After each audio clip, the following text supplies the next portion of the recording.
one of the things that kind of dumbs the movie down for me, and it's not even the main thing really, is the fact that like the energy crisis is a part of this movie so much that it really dates the movie more so than even the previous films do with like the space race and You Only Live Twice and stuff like that. But this movie is not about that. This movie, let's be clear about that. I didn't get the energy crisis impression. This movie is absolutely not about the energy crisis. The energy crisis is just a backdrop for this playing out of this drama between these two men. The energy crisis is still with us. It is indeed.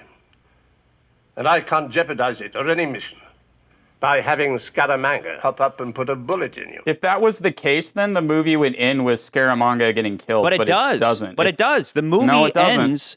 The movie opens with establishing Scaramanga's whole business with like his most dangerous game set up between him and Nick Nack on his fantasy island. The movie then ends with that, and then the energy crisis Solex thing is just an excuse to have the whole place explode.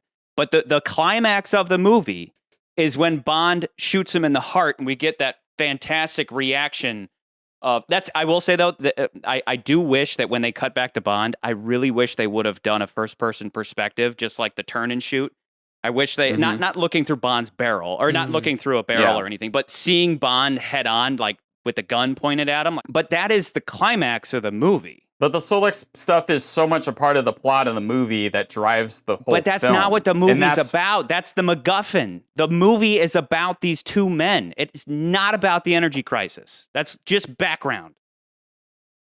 Yeah, watching the movie, I didn't get a strong, like, this is about the energy crisis impression. I obviously, they touch on it, and I looked it up later. That's how, not strong of an impression I got from the movie that it was about that. I mean, again, they just kind of mention it like, oh, you could sell this to the highest bidder or whatever.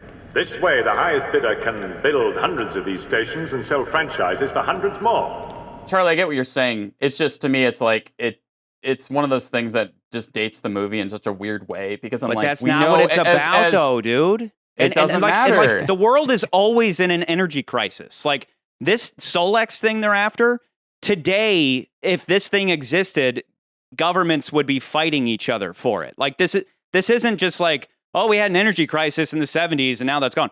We are always in a never-ending energy crisis.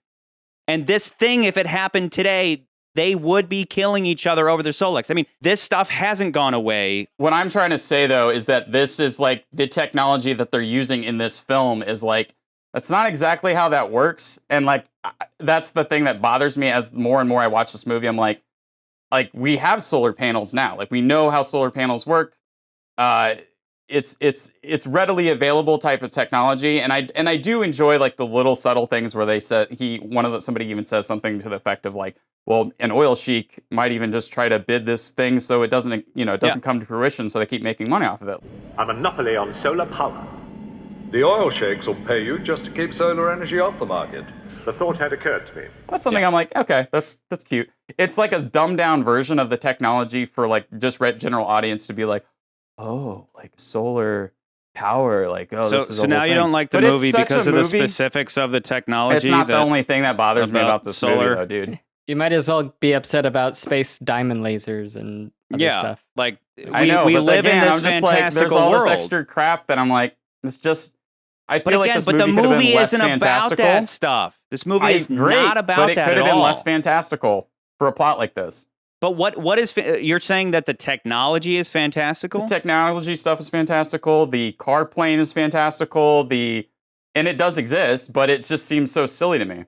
But like, it's the same thing as the jetpack. The jetpack exists, and like a car with wings on it does become an airplane. I don't think that's outside the realm of possibility. And the thing does exist. The thing about it for me is like when you watch the movie, it's a goofy thing. It is a sight gag in itself.